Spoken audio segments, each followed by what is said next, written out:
to win any award here is incredible, but to win this award is just unbelievable. It's surreal. And From Degrassi to Dominance, how Drake rewrote the rules and became hip-hop's most calculated genius.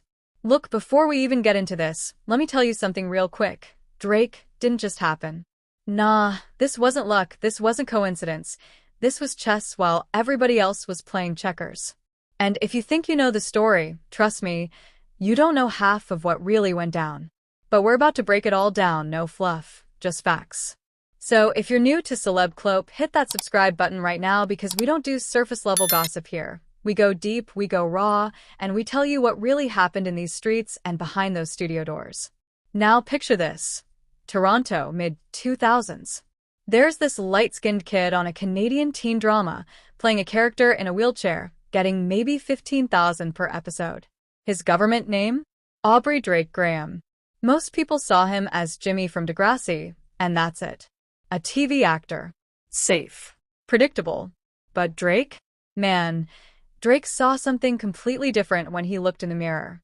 He saw what nobody else could see yet, a blueprint to flip the entire game on its head. See, what people don't understand is that Drake's acting career wasn't just a stepping stone, it was his laboratory.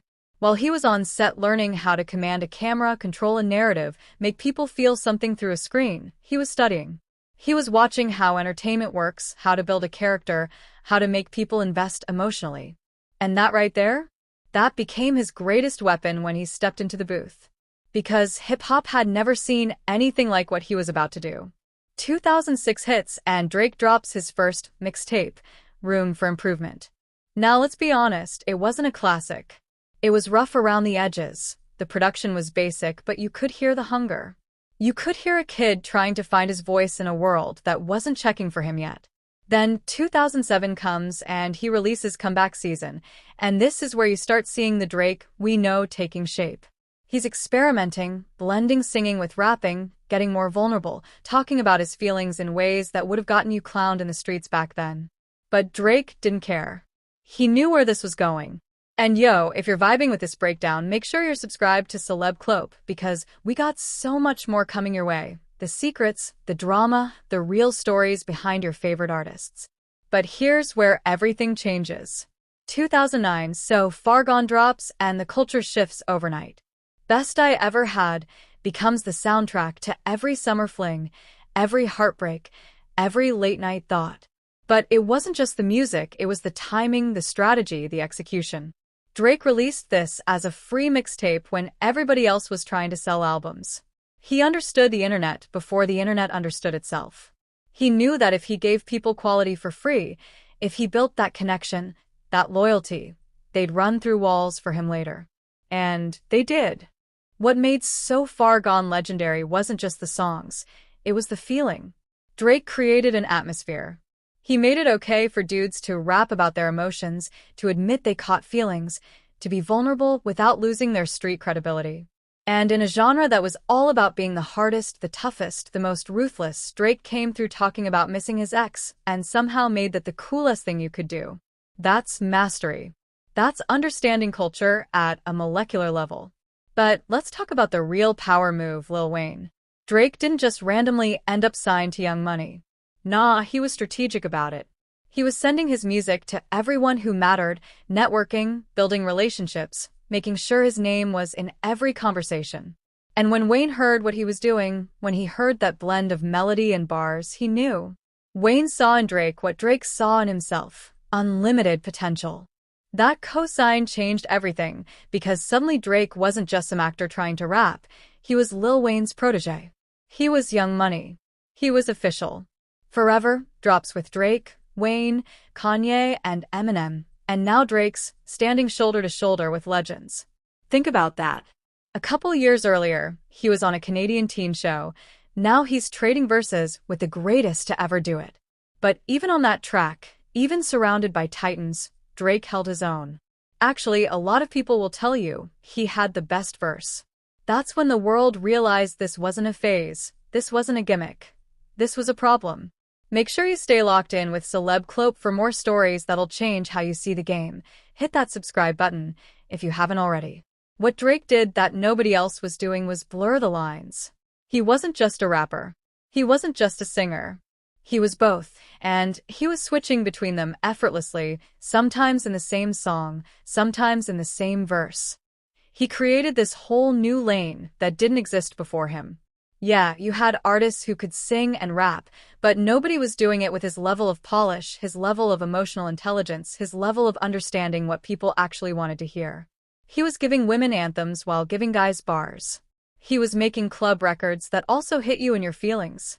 He was being introspective on tracks that still banged in the whip. And let's talk about the visuals, the branding, the whole aesthetic. Drake understood that in the internet age, it's not just about the music, it's about the moment.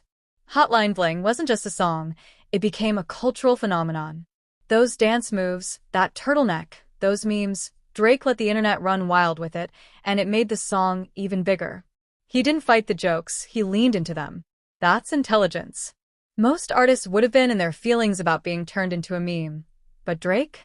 He understood that attention is currency, and whether people are laughing with you or at you, they're still talking about you, still streaming your music, still making you money. Then there's the streaming era.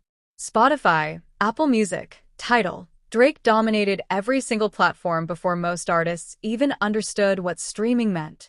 He was dropping playlist albums, he was flooding the market with music, he was everywhere at once. And it worked because he understood the algorithm. He understood that more music meant more streams, meant more visibility, meant more dominance. Other artists were dropping an album every 2-3 years. Drake was dropping projects like he was working a 9 to 5 and somehow maintaining quality while doing it. If you're learning something new right here, don't forget to subscribe to Celeb Clope. We keep it 100 always. They In My Feelings challenge? That wasn't an accident. Drake's team knew exactly what they were doing when they pushed that. They turned a song into a movement, got everybody from regular people to celebrities jumping out of moving cars, dancing in the street, creating content. And every single video, every single post was free promotion for Drake. That's genius-level marketing. That's understanding that the new game isn't just about making good music, it's about creating experiences, creating moments that people want to be part of. But here's what really separates Drake from everyone else.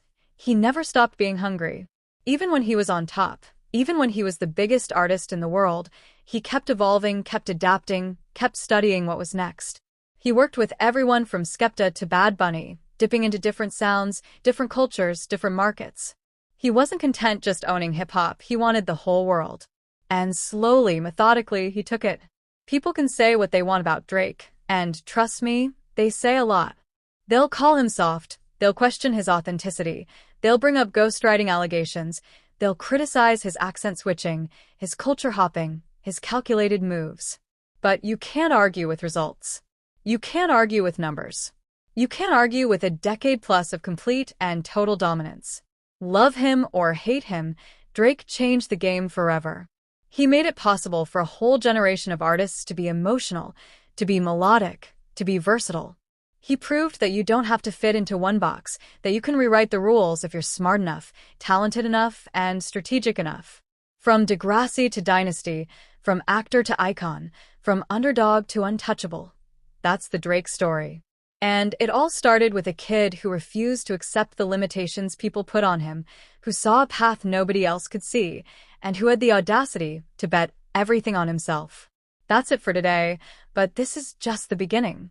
Celeb Clope got way more heat coming your way, more stories, more secrets, more truth about the artists you think you know. Subscribe if you want the real, and we'll see you in the next one. Stay dangerous.